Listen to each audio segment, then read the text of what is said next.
Bonjour et bienvenue à l'atelier. Aujourd'hui, petit unboxing, donc ma dernière commande pour l'atelier, qui sera sans doute évidemment la dernière de l'année, mais la dernière avant fort longtemps en raison de la COVID. Et disons que j'ai mis pour le début de l'année prochaine mes priorités là, vraiment ailleurs. Alors, je profite de celui-ci pour tester en même temps les modifications que j'ai faites dans le système d'éclairage. J'en avais parlé à quelques occasions parce que ces espèces de reflets-là me tombent vraiment sur les nerfs. Donc, ça bousille un peu là, le visuel de mes vidéos. Alors, on va essayer de faire une petite vidéo avec mon nouveau système. Ok, c'est fort un peu.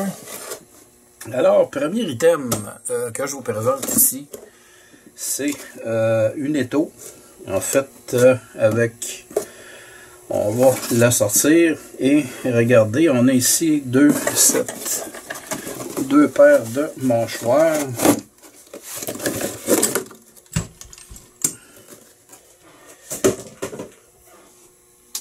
Au niveau de l'atelier même, habituellement, je me sers, là, étant donné que je travaille sur des petits projets ici.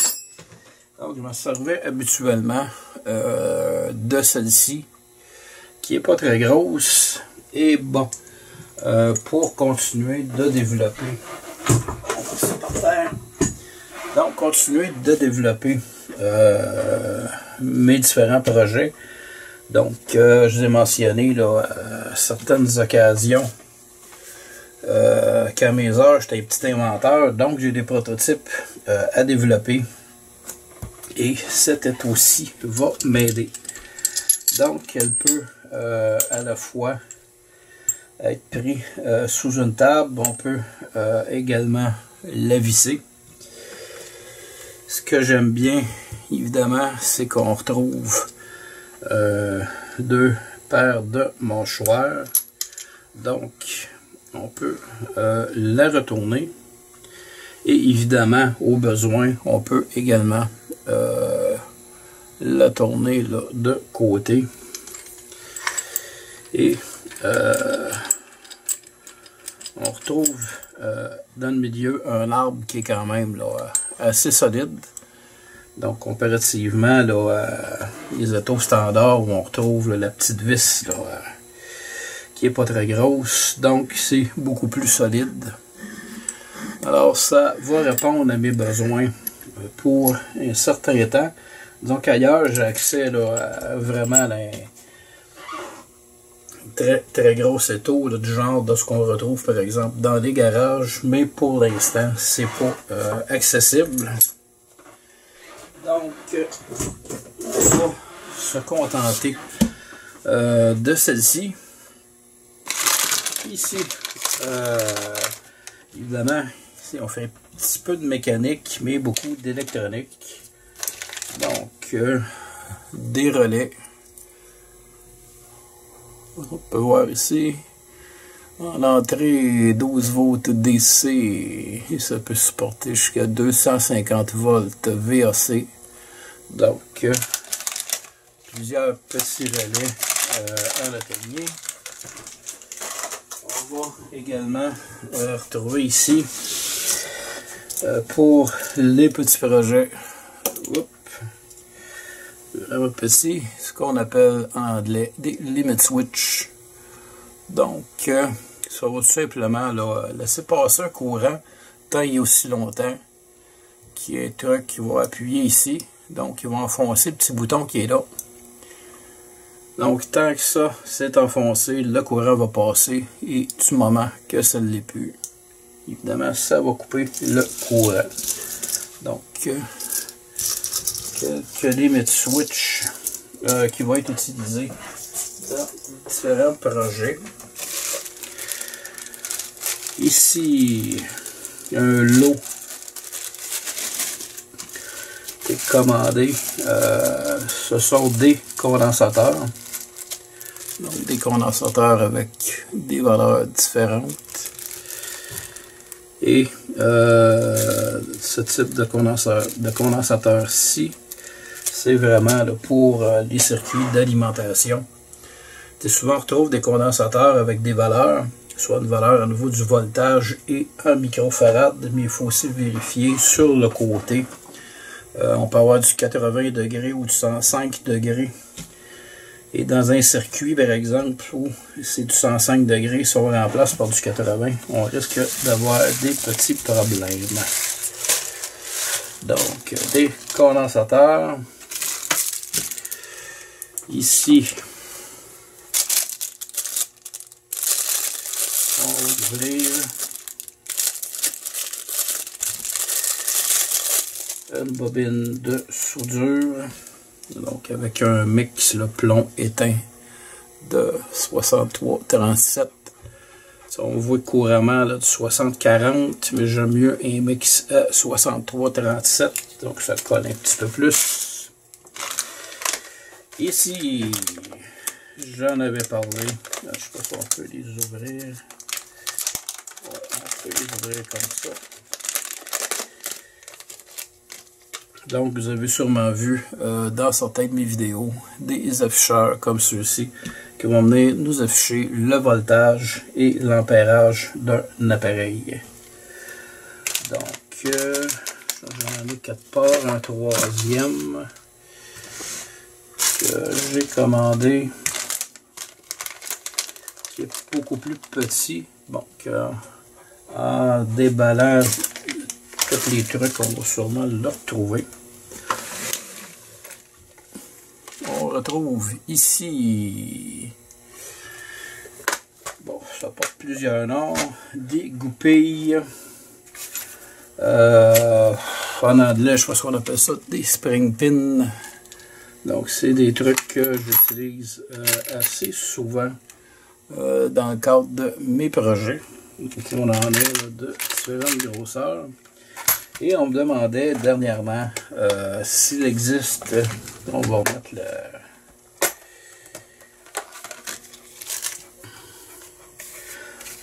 le truc par-dessus, ça va éviter que ça se promène. On me demandait s'il existe des outils particuliers pour enlever ce type de pin-là.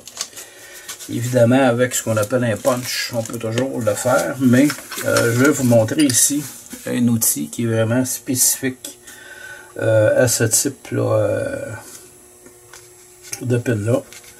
Donc, on va prendre le plus gros et on va regarder comment c'est fait. En fait, donc on peut voir ici qu'il y a une forme là, qui est arrondie. Je sais pas si on peut le monter plus dans la caméra. Donc, on va tout simplement rentrer ça dans le trou et venir frapper là, avec un marteau en haut. Mais on peut toujours utiliser là, ce qu'on appelle un punch correspondant à la grosseur de la pin qui est à enlever. Ici, qu'est-ce qu'on retrouve? Oui, des e-clips. Ça, j'en ai commandé parce que j'en avais besoin. J'ai déjà des kits beaucoup plus gros, mais dans le cadre de démontage de certains appareils, il m'arrive d'en perdre. Donc, il faut que je les remplace. Et celles-ci sont des clips métriques. Donc, pour les réparations de l'atelier. Ici, grand consommateur d'écrou. Donc, une nouvelle boîte d'écrou, un quart et 10-24. En fait, la grandeur réelle, je pense que c'est 3,16. Des lumières de remplacement pour les lampes.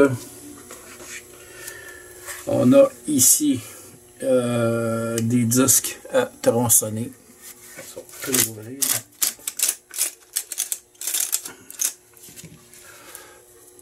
Donc, des disques pour la meuleuse ou en anglais si vous préférez pour le grinder. Donc, on a des disques ici, soit pour la maçonnerie et pour le métal. Donc, ça va être utilisé probablement là, dans quelques mois. On parle. Petite gorgée de café oblige. Ensuite, qu'est-ce qu'on retrouve si on regarde du côté de l'outillage? J'ai toujours des petits tournevis comme ceux-ci. Actuellement, dans le cadre de mon travail, j'utilise des modèles similaires. Mais lorsque la clip ici vient qu'à briser, et je les perds tout le temps, donc je préfère les ramener à l'atelier.